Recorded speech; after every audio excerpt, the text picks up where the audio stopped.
Okay guys, today we're talking about The Hobbit, Desolation of Smaug, a book-to-movie comparison. As you would have realized if you watched my book-to-movie comparison for the first Hobbit movie, I absolutely love what Peter Jackson is doing with these movies. I mean, they're amazing!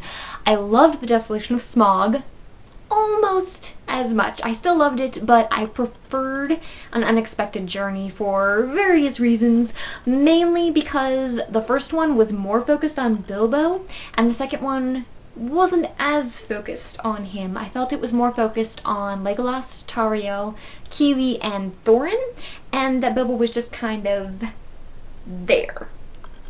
I know that a lot of people are complaining about the liberties that Jackson has taken with a lot of these characters and a lot of the plot lines, and yes, okay, I agree with you. He has done a lot of stuff that wasn't in the books, he has added a lot of stuff, he has taken quite a lot of liberties, and this can bug me in movies that are made from books, but not particularly in this case, and I will tell you why. Because no matter the changes that he is making, I can still see how it all adds up to the same conclusion. So he has created a new character in Tauriel. He has pulled the character of Azog from elsewhere in the canon. He has added back in Legolas. He has done a lot of things that were not in the book. But even now, from the second movie, I can see how those are going to tie up with the end because I have read the book. Speaking of which, I am going to try and warn you, for those of you who have not read the book and are just watching movies, of when I talk about spoilers for the ending. I will try and warn you. I'll do a little thing like, spoilers! Or something like that. But really, dude, you should read the books because they are awesome, and the only way to truly appreciate the movies is to read the books. Because the books are always going to be epic, but the movies kind of embellish the books, and that's what I really love about it. Jackson is adding so much more to the characters and to some of the storylines because you really didn't get a good feel for a lot of the characters in the book, The Hobbit. The dwarves are basically just the dwarves, whereas Jackson has given each of them individual personalities, and I really love that he's done that with so many of the characters, like Bard in the second movie. We knew very little about Bard and his personality, and I love that we got the chance to know him a little better, and his family, because he was always this very interesting character to me when I was younger and I was reading this book, but I knew virtually nothing about him. So it was very nice that we got to see him as a character instead of as just somebody over there on the sidelines who pops up at the very end to spoiler! No, I'm just kidding, I'm not going to say that. I just feel that most of these changes that Jackson has made has just made the characters more relatable and believable. All of this extra stuff just gives us a better understanding of them. And I don't know if anybody is actually complaining about the fact that Sauron showed up in The Hobbit. Oh no, he just dragged the same villain from The Lord of the Rings and put it into The Hobbit. How completely unoriginal. I only say this because my sister basically said this. She hasn't read The Hobbit in years. She's never actually read The Lord of the Rings. She saw the movies years and years ago, and I really need to get her to rewatch them. But she basically said that when we were watching Desolation of Smaug. She's like, oh, I really hope that isn't Sauron. Oh man, I can't believe they brought Sauron in. So for those of you who don't know, the Necromancer is actually chronological. He is in the canon. He is referred to in The Hobbit, and he was Sauron. He was Sauron trying to rise again, spoilers, and failing, but then rising up again in the events of Lord of the Rings. And he is referenced in The Hobbit, in the Silmarillion, and in the Lord of the Rings. For example, this is from the Fellowship of the Ring, the chapter The Council of Elrond, and this is Gandalf who is speaking. Some here will remember that many years ago I myself dared to pass the dwarves of the Necromancer in Dol Guldur, and secretly explored his ways, and found thus that our fears were true. He was none other than Sauron, our enemy of old, at length taking shape and power again. Some, too, will remember also that Saruman dissuaded us from open deeds against him, and for long we watched him only. Yet at last, as his shadow grew, Saruman yielded, and the council put forth its strength, and drove the evil out of Mirkwood. And that was in the very year of the finding of this ring. A strange chance, if chance it was. So it goes on to talk about how they drove the necromancer out, but Elrond foresaw that it was too late, and then, like 50 years later, I can't remember the exact date, but then the events of Lord of the Rings occur. Now, I also want to talk about the White Council. Those are the scenes with Gandalf, Saruman, Elrond, and Galadriel, and they did occur in the first movie, but that was also something that happened chronologically in the canon. It just didn't happen in The Hobbit that we were told about. It was featured in the Silmarillion in the last section of The Rings of Power and the Third Age, and it did talk about all of the things that they talked about Saruman telling them, oh no, don't worry, the ring won't ever be found in Middle-earth again, Sauron isn't rising, it's all good, it's all okay. So that did actually happen. It did actually happen in that order of events. You just weren't necessarily aware of it if you've only read The Hobbit and The Lord of the Rings. This is why I don't have a problem with a lot of the things that Jackson has added in, because a lot of it is pulled, at least from ideas from the canon. I mean, all of the stuff is going on. Spoilers! The battle at the end of these movies is referred to as the Battle of the Five Armies, and it was a result of the darkness growing because of the necromancer, because of the emergence of the ring, once again, from the Misty Mountain, because it is now in the possession of Bilbo.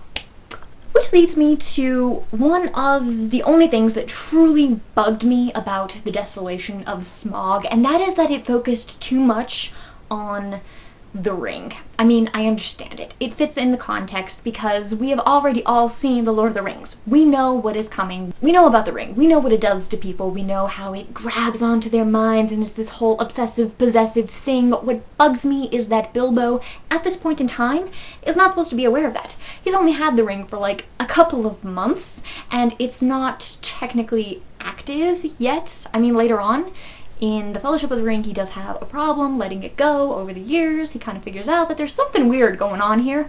But in The Hobbit, he never, ever, ever, ever, ever suspects anything weird about the ring. There's a scene during the Attack of the Spiders section in Mirkwood where instead of rescuing the dwarves like he was supposed to be doing and distracting the spiders with fun little ditties, because that is my absolutely favorite section of the entire book, and yes, I'm a little peeved that that was not included. Instead, Bilbo is over there slaughtering some poor, creepy forest critter over the ring. And it was a very powerful moment. It made sense. It fit in the context of the entire, like, Middle-earth canon, because he is standing over this dead creature and he's going, oh my gosh, what did I do? What have you made me done? I want to get rid of you, but I want to keep you. So it makes sense, but it annoys me because it's not supposed to happen yet. Bilbo is not supposed to be aware of this. Plus, Flies and Spiders is my absolute favorite chapter in the entire book because Bilbo is singing all of these chants at the spiders, and he's running around invisible trying to distract them all and stabbing them with sting. And anyway, it's my favorite chapter of the entire book, and Jackson basically ruined it. So while I love a lot of the changes that he has made, not that one. Not that one. Tauriel. I loved Tauriel. I think Evangeline Lilly did a great job playing her. She is a wonderful character. It was really nice to see a chick in one of those films, especially, you know, a chick like Tauriel. I really love how they did it, especially with Keely, because that really surprised me, because I heard these rumors that it's like going to be a Keely and Tauriel thing, and I'm like, that's weird. That's weird. That's going to be weird. I'm not going to like that at all.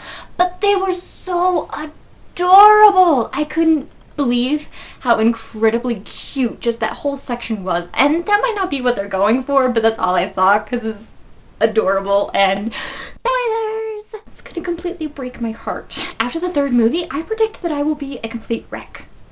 Really? Kaylee? And Thorin?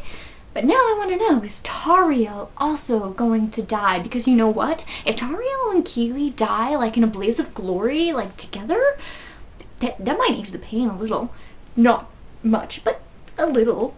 So right before I went to go see The Desolation of Smaug, I got my hands on a copy of the extended edition of An Unexpected Journey, and I loved some of those extra scenes, especially the one where they sing my absolute favorite song from The Lord of the Rings that was never included in The Lord of the Rings movie, and that is, "There is an inn, a merry old inn, beneath an old grey hill, and there they brew a beer so brown that the man in the moon himself came down one night to drink his fill."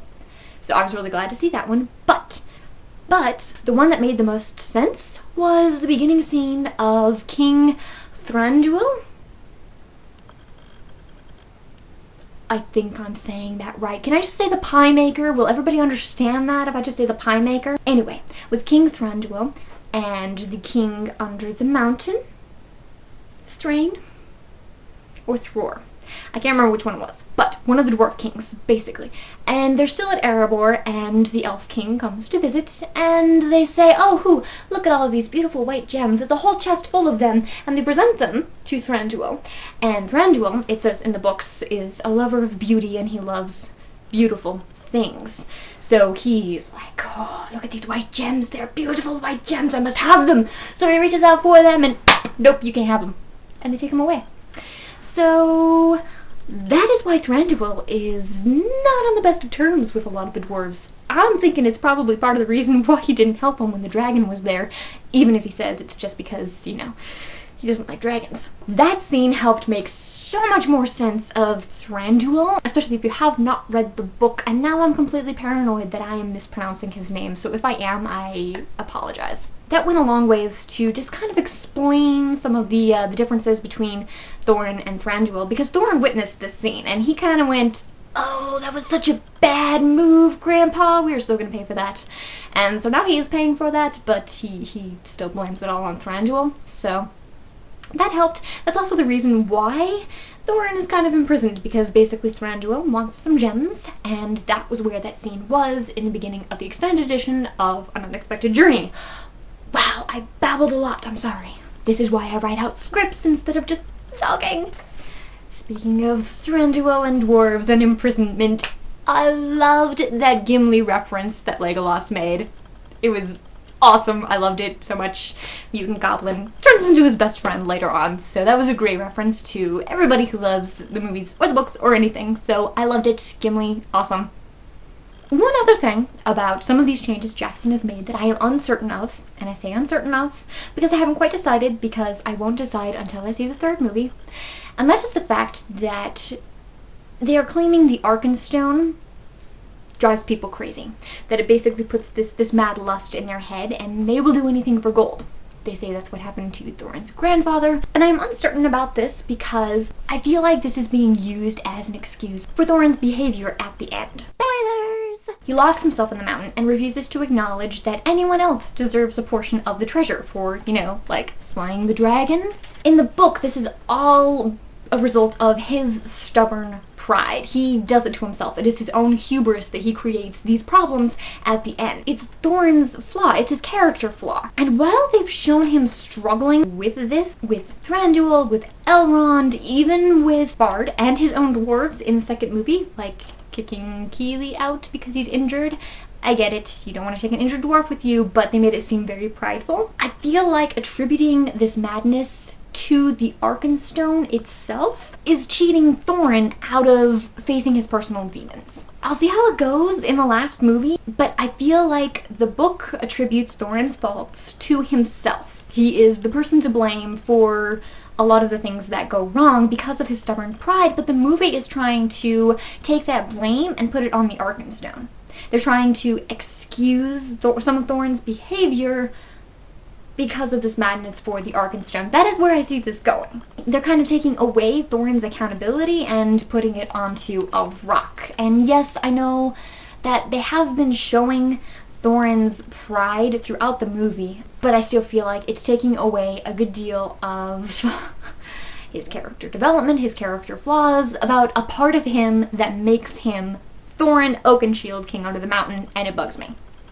But we'll see how it goes. One of the things that I absolutely loved about this movie is the fact that, spoilers, Thorin and the dwarves actually get to fight the dragon, because in the book, they don't even see the dragon. They get attacked by the dragon and locked up in the mountain, but they never actually encounter the dragon at all, because then he goes off to Lake Town, and so I really loved seeing the dwarves get to fight the dragon for their homeland, even though they didn't win, they still pissed him off, and that is what drove him to Lake Town, and that works in the context of the story, but we also get to see the dwarves fighting for Erebor, because that's what the whole first movie was about, you know, Bilbo telling them that I belong at home, but I understand that you don't have a home anymore because it was taken from you.